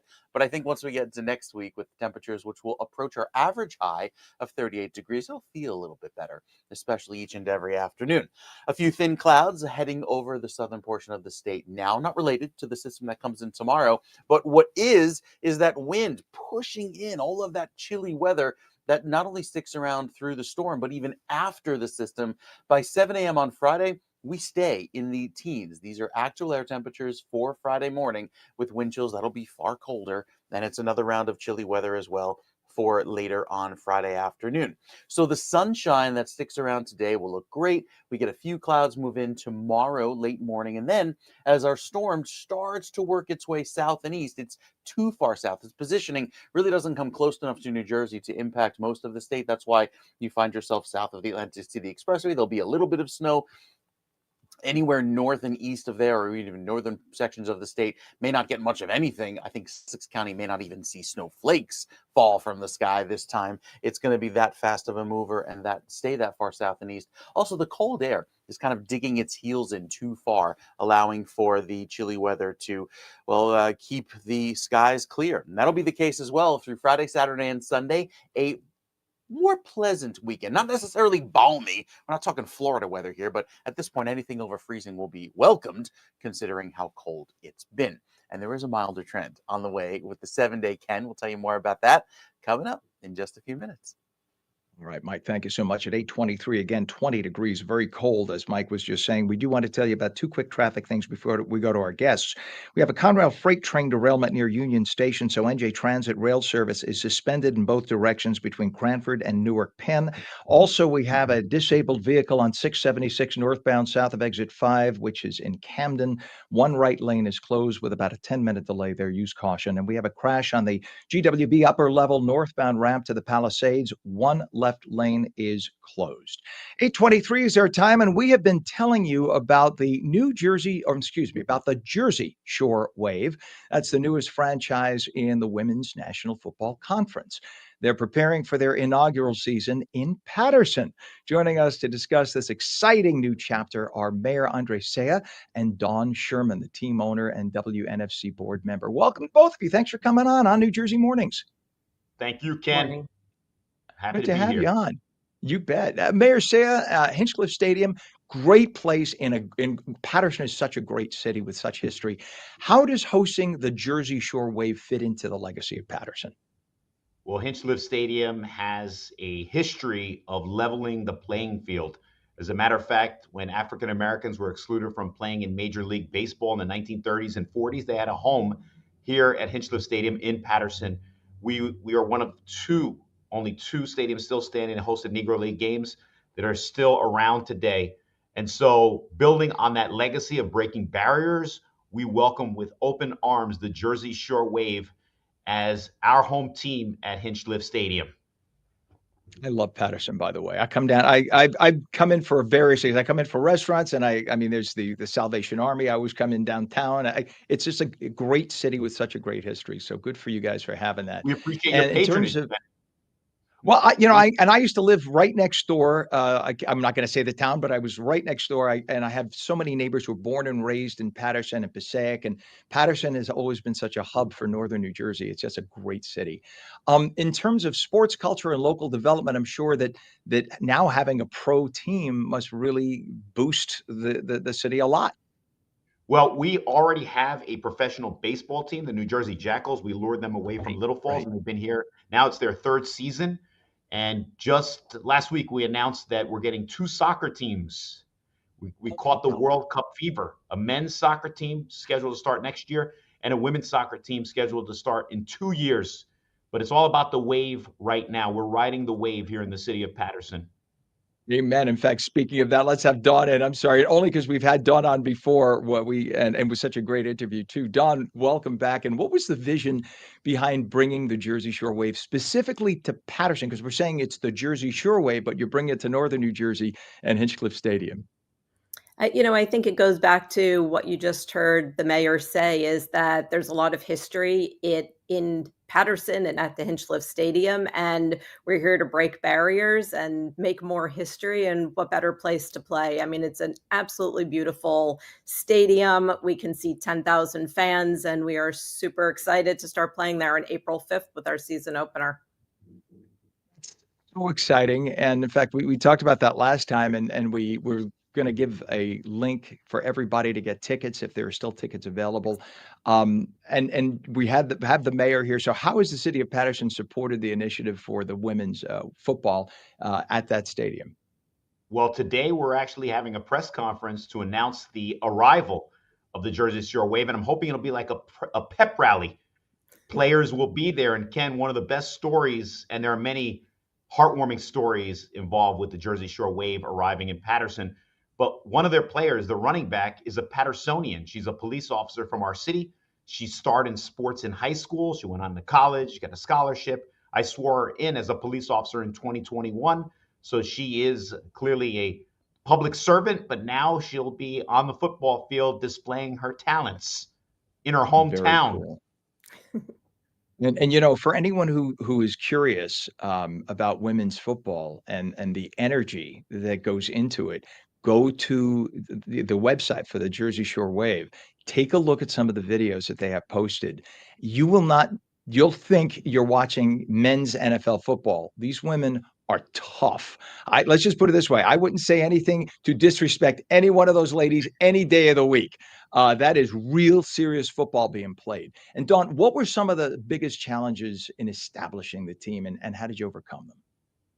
Initially it was we were building from the ground up, right? So initially it was finding the right coach and then attracting players to the team, finding our home field, which we are very happy with where we landed, super happy with our coaching staff, our players, many of whom people will get to meet today if they attend the press conference and pep rally that the mayor just mentioned. And, other hurdles that we're still working to overcome is building our sponsorship base and our fan base and making sure that we have the fans there to cheer these women on. As you said, when they give their all on the field, it is going to be a great game and some great entertainment that we're bringing to the state of New Jersey and Paterson more specifically. And Dawn, tell everybody again, it's on April 5th at Hinchcliffe Stadium in Paterson. They can get tickets and check out your website. Give everybody your website. Sure. It is jerseyshorefb.com. And on the website, you can get information about the tickets. We also will have a tailgating event at the stadium for our home games, which are April 5th, 12th, and May 3rd. There's sponsorship information. Our athlete roster is on the website, so you can see that information and anything else you'd want to know about the team, including how to buy merchandise in the event you too want to ride the wave and come out in gear to support the team. That's awesome. And Mayor Saya, do you see this as a catalyst for even more sports initiatives? It sounds like Hinchcliffe is getting very, very busy. So tell us about Definitely. how you think this is going to help launch it forward even. So, Ken, I just want young women in Paterson to know that they can aspire to play professional tackle football. Because when I told people about it first, they said, "Is it flag football?" I said, "No, they're tackling just like the men." Yeah. So the city of Paterson is going to purchase tickets. We're going to give them out to young people, particularly young women, and make sure they attend those games and see what they can be in their hometown of Paterson. And Ken, we want to see you at Hinchcliffe Stadium on April 5th. You will see me there. I'm serious. You will see me there. Like I said, I love Paterson and I love this whole team concept, and anything to bring even more people into Paterson makes my heart feel good. So it's good to see that. Mayor Andre Saya, Dawn Sherman, good luck with the Jersey Shore Wave and professional women's football in Paterson, Hinchcliffe Stadium. Thank you both for joining us this morning. Thank you. You bet. All right. It is a chilly 20 degrees. 8:30 is our time. When ONNJ Jersey Mornings returns, we'll take your calls at 888-658-0234, 888-658-0234. And meteorologist Mike Favetta will return. He has the full Garden State forecast, maybe a few flakes of snow coming our way when ONNJ Jersey Mornings returns in 2 minutes.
Good morning. A few more flakes of snow might be headed to parts of New Jersey, but it is cold for now, windy and chilly. A chilly 20 degrees and windy, as I mentioned, making it feel even colder. 8:32 is our time. I'm Ken Rosato. Welcome to ONNJ Jersey Morning. Straight to meteorologist Mike Favetta with the Garden State forecast. Morning, Mike. Hey, Ken, good morning to you. Yeah, cold this morning, still windy, and our highs only climb into the 20s. So it stays cold no matter where you find yourself across New Jersey today. Coldest spots in northern New Jersey, where the high climbs to, well, still below the freezing mark. 29 in Newark and 29 as well in Jersey City. With the wind, it'll feel like it's down in the teens through this afternoon. So while the drought monitor shows the extreme drought continues in central and southern New Jersey, that doesn't include the rain that fell just a few days ago. Remember the heavy rain that came in this weekend? Well, that bumped our percent of rainfall averages well above 100%. That's some good news, helping to tame the drought that's been persistent for the last several months. And even in the last 30 days, we've seen an improvement as well. Again, not going to see much more improvement into the rest of this week and this weekend because we're dry and there's very little, if any, moisture that falls down in southern New Jersey. But the trend going forward puts us at equal chances of not only warmth, but also rain going forward. So the driest, I think, will stay to our south and west, and we have equal chances of rain through the end of the month here in New Jersey. The 7-day forecast puts that cloud cover upon us for later tomorrow into Thursday because we're not really going to see much, if any, snow in the northern section of the state. Sunshine is back on Friday, and so is the cold, with temperatures down in the 20s overnight, climbing to just above freezing into Friday, Saturday, and Sunday. We'll actually make it into the 40s. That's a few degrees above average going into next week. So milder days ahead that take us into the last few days of February. Now, as far as the southern New Jersey forecast, the shore points have a little bit of cloud cover for tomorrow, most of the day. That's in advance of the snow that comes in. And there will be a light accumulation south of the Atlantic City Expressway, maybe only a dusting up to an inch. It's going to be very light because the air is so cold that most of the system stays too far out to sea to be much of an impact, even with that chilly weather. It actually can be too cold to snow, and that'll be the case in most of northern New Jersey tomorrow. Throughout Friday, Saturday, and Sunday, the warming trend continues for you as well, and then by Monday and Tuesday of next week, seeing that warmth persist. Warmth is good, even though it's only in the 40s, Ken. It's baby steps as we go, day by day into the next few weeks. We'll take 40s any day. Thank you. Well, any day for February. Thank you so much, Mike. Not for July, but for February, yes. No. All right, sir. We'll check back with you in a little bit. Thank you so much, Mike. It is still a chilly 20 degrees and breezy, making it feel a lot colder, as Mike was saying. And checking traffic, right now we have that Conrail freight train derailment near Union Station. NJ Transit rail service still suspended in both directions between Cranford and Newark Penn Station. And we have a problem right now, a debris spill on Route 24 westbound, west of exit 2 in Hanover Township, all lanes closed and using a service road to bypass. We have a disabled vehicle on 676 northbound south of exit 5 in Camden, one right lane closed with a 10-minute delay. Use caution. And that sinkhole on Route 80 in Wharton may take a lot longer to repair than previously thought. Apparently, it goes down more than 50 feet. And remember, it's 40 feet by 40 feet in size. So this is no small task. It could take weeks to be repaired. For now, a new detour route is in place. During peak travel times, there will be people there to help direct traffic. Just remember, eastbound I-80 through exit 34 in Wharton will remain closed for the next few weeks at least while workers try to fill that hole. 8:36 is our time. You notice that everybody around you seems to be getting sick, coughing, sneezing, absent from work. Anybody with kids in school probably feeling the worst of it. Well, it's not your imagination. Flu cases are on the rise in New Jersey. Joining us this morning is Dr. Jared Ditkowski, who is the Assistant Director of Emergency Medicine at Hackensack University Medical Center. Welcome to On New Jersey Mornings, Doctor. Good to have you on. Good morning, Ken. Thank you for having me. You bet. We have a number of reports saying that we're seeing more flu activity this year than in prior years since the pandemic started. Is that the case, or is the incidence of flu the same as it was before the pandemic? Well, we don't have exact numbers yet for this most recent flu season. I can tell you anecdotally and based on some estimates of what the flu prevalence will be this year, out of both our local and our national surveillance programs, that we are definitely on track to be seeing potentially more flu this year than we've seen in prior years. Is this year's flu vaccine effective so far? Are you seeing that it's working? 'Cause I know each year it varies, 30% effective, 60% effective. How effective is this year so far? We're not going to have an exact number until the season's over and we look back to see how effective it was. I can tell you that the effectiveness of the flu vaccine does vary year to year, but each year it is effective. the way the flu vaccine works is a little bit different from other vaccines. Flu is a difficult virus. It changes every year. And so when we create vaccines every year, we have to create a vaccine that's going to predict what type of flu we're going to see this year. So it's always effective against the flu. It's just a question of what flu strains will be around when the season hits. Right. So if you have the vaccine, even if you end up coming down with not the exact strain, at least having had that vaccine will reduce the impact of the flu on your body, right? So especially if you are older, immune compromised, et cetera, having that vaccine will reduce how serious a flu infection will be in you, even if it's not the exact same strain of vaccine you got. Do I have that right? You nailed it. I've got no notes. That's exactly it. You want to get the vaccine. Even if it doesn't prevent you from actually contracting the flu, it will make it less severe. If you have loved ones or if you're out in the public and you cross paths with someone who, like you said, is older and immunocompromised, very young children, you're going to be protecting them from you potentially giving them the flu, and you're going to be protecting loved ones. So it's very important both to protect yourself and other people. Now, Doc, you've been, I'm sure, seeing other types of respiratory illnesses too, right? You have COVID, you have RSV, you have, I mean, all sorts, and even just bad common cold. First of all, how many of the other infections have you been seeing, and how could somebody distinguish between the flu and the other types of respiratory infections? So we're seeing all of them. It's the season for it, unfortunately. It can be very hard to distinguish which infection you actually have. So there's dozens of viruses out there, all of which cause very similar symptoms. I would say anecdotally, and I think there's some support for this when you look at hospitalization rates, the ones you mentioned, RSV, COVID, flu, tend to cause more severe symptoms, but the coughing, congestion, headaches, muscle aches, nausea, vomiting, can be common to all of them. So you may not know which infection you've actually contracted. I will say if your symptoms are mild and you're someone that doesn't have significant health problems, they all get treated the same way. Get some good rest, stay hydrated, make sure if you're feeling too ill, you go to see your doctor. And if you are someone who doesn't fall into that category, maybe you do have medical problems, maybe you have a compromised immune system, it may be worth seeing a health professional so that they can actually check with a swab which infection you have, because sometimes, depending on the scenario, there is a specific treatment for those infections. All right. And would you say that, like you mentioned, the treatment is basically the same? Would you say that even in terms of prevention, same rule? If you feel sick, stay home. If you're coughing or somebody's been coughing around, stay away. Wear a mask if you could. Wipe down with disinfectant. I mean, it's all the things we should be doing all the time anyway, right? But we should especially be doing when you have flu and respiratory disease time of year like now, right? And is it more that because we have my grandmother used to say this, so this goes back. She'd say, because everybody in the wintertime keeps all the windows closed and everybody's on top of each other for warmth and the air is dry, that's why the infection spreads more. Now, was 100-year-old grandma right? Ken, yes, she's right. She nailed it. So there's, I think, many reasons that these viruses spread in the winter. There's things you can do to prevent it. You nailed it. Wash your hands, stay 6 feet away from folks that are sick, or if you are sick, stay 6 feet away from them.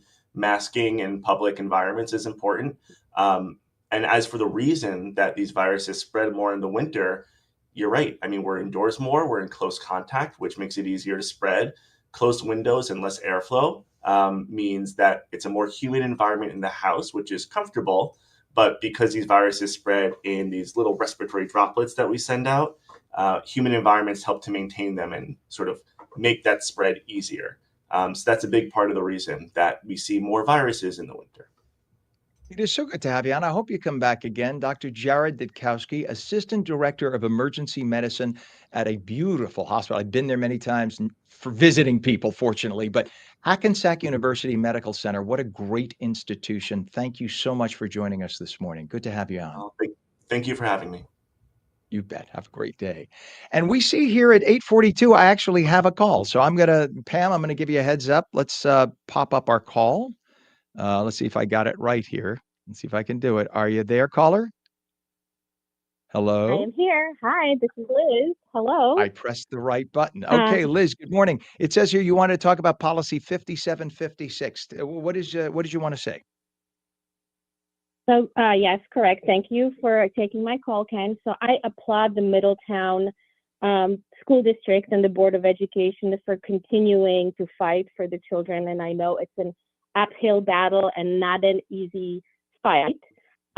You touched on this when you were speaking, what this policy that they were fighting does to the teachers and the parents. It creates such unhealthy, secretive kind of environment between the parents, children, and the teachers that the children cannot grow properly and learn properly at the school if there are these big secrets held. So I think it's really important that the school districts get brave enough and fight this policy. I know it's an uphill battle because there are many activists, including Garden State Equality, that try to, and our Attorney General, who are trying to fight them back on it, but they should persist and keep going in the good fight for our children, so we have good, healthy, and adjusted children. One other thing I wanted to point out that just I read in the news yesterday, and I will hope that you could provide some answers with maybe some of the experts you can get on the show, is how does taking puberty blockers and hormones react in the children as far as like aggression and psyches? Because yesterday, I believe there was a news out of Westwood that a person who was transitioning or transitioned had killed 2 people. And when I look back over the couple of years, when certain bad things happened, that was at the helm, but nobody is talking about it, is if you're in the body that you're not supposed to receive the hormones, taking the hormones, what does it do to your body? So those are my questions. I hope you can find answers for those. I will be tuning in and listening, but thank you so much for that call, for taking my call. Well, Liz, thank you for holding on for us, and thank you for coming on, and call anytime. We appreciate it. And what Liz is saying, and I just want to emphasize, we haven't been able to verify what she just said about the person in Westwood. But for the record, there have been at least a half dozen mass shootings in this country in the last year. And very quietly, they have been, the allegation is they have been committed by trans individuals. And conveniently, mainstream or legacy media, as it is called, it's no longer mainstream. They're now falling out of mainstream, but legacy media has very conveniently not mentioned. They found it very convenient not to mention that the person doing the attack was trans. Now, that does not suggest that all trans people have problems or psychological issues. That doesn't suggest that at all. I have many friends who are trans, who are perfectly normal people, perfectly well-adjusted and happy, okay?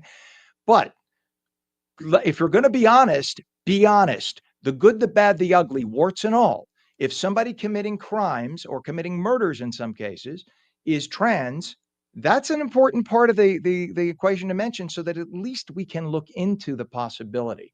And remember that in many cases, people who are trans, in fact, every psychological study shows there is a massive amount of depression, significantly higher rates of attempted suicide. So this is why parents need to be part of the equation, so that if their child is trans and they're keeping it quiet and they're in school, a parent should know, so that the kid may not come home, be depressed, and attempt to do something with their lives. And finally, with the puberty blockers, I've spoken to dozens of doctors about this. It causes permanent and irreparable harm. If a child decides to go through transitioning and then changes their mind, once they've started on puberty blockers, there's a good chance they will be sterile even if they stop. So puberty blockers are not a good idea. Let the child grow to be adult and let them at 18 make their decision. Don't make the decision for them at the age of 12 or 14 or 8, for heaven's sake. 8-year-olds don't come up with the idea of trans on their own. That is parental influence and the kids at school and social media, sadly. 8:47's our time, and several people have been injured after a Delta Airlines plane flipped upside down while landing during extremely windy conditions yesterday at Toronto Pearson International Airport. Take a look at this video as the plane careens down the runway landing strip there. The FAA says 80 people were aboard Flight 4819. It originated in Minneapolis, St. Paul. Delta says 18 people had to be hospitalized, 3 in critical. Officials believe the extreme crosswinds caused a wing to cartwheel the plane. Many fast to blame President Trump for this, forgetting that the plane crash occurred in Toronto, Canada. It has nothing to do with the U.S. or our own FAA. 8:48 is the time. It is a cold 20 degrees when we come back. Meteorologist Mike Babetta says we could see a few flakes of snow this week, and we'll take your calls, just like we had Liz on.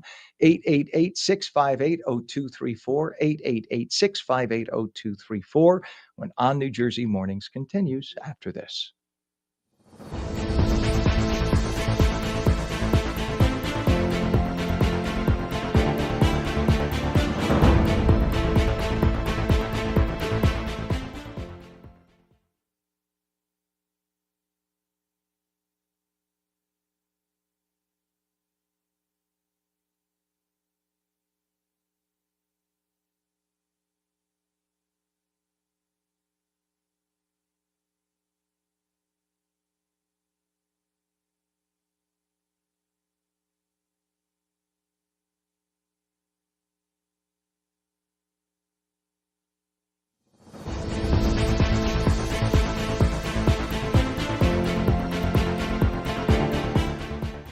Welcome back to On New Jersey Mornings. I'm Ken Rosato. 8:49 is our time. We're taking your calls at 888-658-0234, 888-658-0234. A few more flakes of snow may be headed to parts of New Jersey this week. Straight to meteorologist Mike Favetta with our final check of the Garden State forecast. Good morning, Mike.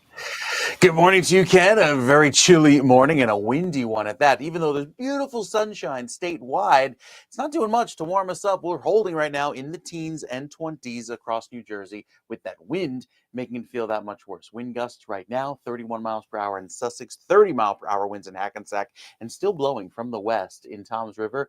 33 mile per hour winds for you make it feel like it's between 3 and 11 degrees. So a really cold start. Oh, Long Branch just warmed up to 13. Good for you. So yeah, it's going to be a really cold start to the day with limited warming even into the next few days, because while it starts off a few degrees colder than yesterday, the wind is still around. There's still sporadic power outages across the state. This map updating just a few minutes ago showing that good portion of New Jersey now back to no reported power outages, but there are some sporadic ones in certain counties. Now, with the futurecast showing the remainder of today staying cold and tomorrow starting off frigid, there will be some snow working in from the south, but it only impacts the southern tip of New Jersey. Most of the state stays dry and clear with just clouds by tomorrow evening. Look at the shade of blue move in later tomorrow after the evening rush and really not get much further north than the Atlantic City Expressway, not even as far north as Toms River until Thursday morning. As the snow tries to work its way northward, it's being driven down by this northerly breeze that's very dry, that's very cold, and it's really preventing any of that snow from falling north and west of the turnpike. So if you find yourself in northern New Jersey, you may not see a flake of snow from this next system. South and east of that, maybe at the worst case, a little bit of potential for up to an inch, really, in Cape May. But that's, I think, where we'll only see any accumulation. We're back to sunshine on Friday, and the weekend sees a little bit of a warming trend. Full details on ONNJ.com. Can you get the forecast there? Look at you with the big old promo. Thank you very much, Mike. Have a great day, buddy. It is 8:51 right now. Thank you. 8:51, and it is chilly, as Mike was saying, 20 degrees with the wind chill making it feel a lot colder than that. And 8:51 is our time, and we do want to tell you about some traffic. We have a Conrail freight train derailment near Union Station. So New Jersey Transit is telling us all rail service is still suspended in both directions between Cranford and Newark Penn Station. Again, Conrail freight train derailment near Union Station. So NJ Transit rail service suspended in both directions between Cranford and Newark Penn stations. We're also told that bus service is packed as a result because everybody's jumping on the buses, understandably so. Because of what Mike was saying, the potential of just a few flakes of snow, but more in the southern part of New Jersey. As a result, right now there's road treatment going on in Atlantic City, in the Atlantic City Expressway, I should say, on the expressway in both directions from Western Terminus, Route 42 in Washington Township to Atlantic City. So watch out and move over for workers if you're headed that way. We also have road treatment going on now, Atlantic City Brigantine Connector in both directions from Atlantic City Expressway to Brigantine Boulevard in Atlantic City. Move over there if you see that happening. Don't block them as they're spraying the roads. We have a debris spill on Route 24 westbound, west of Exit 2, Columbia Turnpike and Hanover Township. All lanes are closed, and they're telling you to use a service road to bypass that. And we have a disabled vehicle, 676 northbound, north of Exit 4, Atlantic Avenue in Camden. The right shoulder is closed, and they're telling us that there's a 10-minute delay there right now. Finally, there is a vehicle fire on the Turnpike Inner Roadway, northbound, north of Interchange 12, Carteret Rawway in Carteret. The right lane is blocked. And we, of course, have that sinkhole on Route 80 in Wharton. It's going to take a lot longer to repair than previously thought. Apparently, it goes down more than 50 feet, and it is 40 feet by 40 feet. So this is no small task, and this could take many weeks before it's repaired. So for now, a new detour route is in place, and during peak travel times, people will be there helping to direct traffic. Just remember, eastbound I-80 through exit 34 Wharton will remain closed for the next few weeks, at least while the workers try to fill in that hole. They're trying their best. Just be patient, folks. I know it's a pain in the morning causing traffic, but this is something that you can't blame the workers for, and they're working very hard day and night to try to get that filled. 8:54. If you've gone grocery shopping lately, you will notice egg prices are skyrocketing. If you could find any eggs on shelves at all, it's all due to the bird flu that has spread through millions of chickens, forcing farmers to euthanize them all. The disease has even made the leap to a small handful of humans, but health officials say there's no cause for alarm. Chickens in Europe do not get the bird flu because they receive a vaccine to prevent it. Now there's a New Jersey-based company that's come up with its own bird flu vaccine that could be the answer to regrowing our chicken population and getting eggs back on shelves. Now, the Trump administration spoke with reporters about this yesterday, pointing out that egg price increases actually started months ago under President Biden. Christian Day Talk. Thanks, Caroline. Just real quick, you mentioned the inflation executive order the president signed, but egg prices have skyrocketed since President Trump took office. So what specifically is he doing to lower those costs for Americans? Really glad you brought this up, because there is a lot of reporting out there that is putting the onus on this White House for the increased cost of eggs. I would like to point out to each and every one of you that in 2024, when Joe Biden was in the Oval Office, or upstairs in the residence sleeping, I'm not so sure, egg prices increased 65% in this country. We also have seen the cost of everything, not just eggs. Bacon, groceries, gasoline have increased because of the inflationary policies of the last administration. As far as the egg shortage, what's also contributing to that is that the Biden administration and the Department of Agriculture directed the mass killing of more than 100 million chickens, which has led to a lack of chicken supply in this country, therefore a lack of egg supply, which is leading to the shortage. So get this, the pharmaceutical company I reference, it's called Zoetis, Zoetis. It's located right here in New Jersey, Parsippany. They've received the license to produce the vaccine against bird flu from the Department of Agriculture. So the shot could be used both to vaccinate birds and humans. 8:56, Democrats have stopped having babies. It seems during President Trump's first term, a great deal of political polarization occurred. Right and left-leaning Americans disagreed about the environment and regulations, immigration, vaccines, reproductive rights, and they disagreed on whether or not to have children. As Republicans started to have more babies under Trump, the birth rate among Democrats actually fell dramatically. In fact, the so-called partisan birth gap grew to 17%. Now that we've entered Trump's second term, America may be staring down another Democratic baby bust. Good Democrats don't want to make more Democrats. Have at it. It is 8:56. Controversy surrounding New York City Mayor Eric Adams deepened yesterday as 4 of his top aides and deputy mayors announced that they're resigning. The news comes days after the Trump administration's Justice Department moved to drop corruption charges against Adams.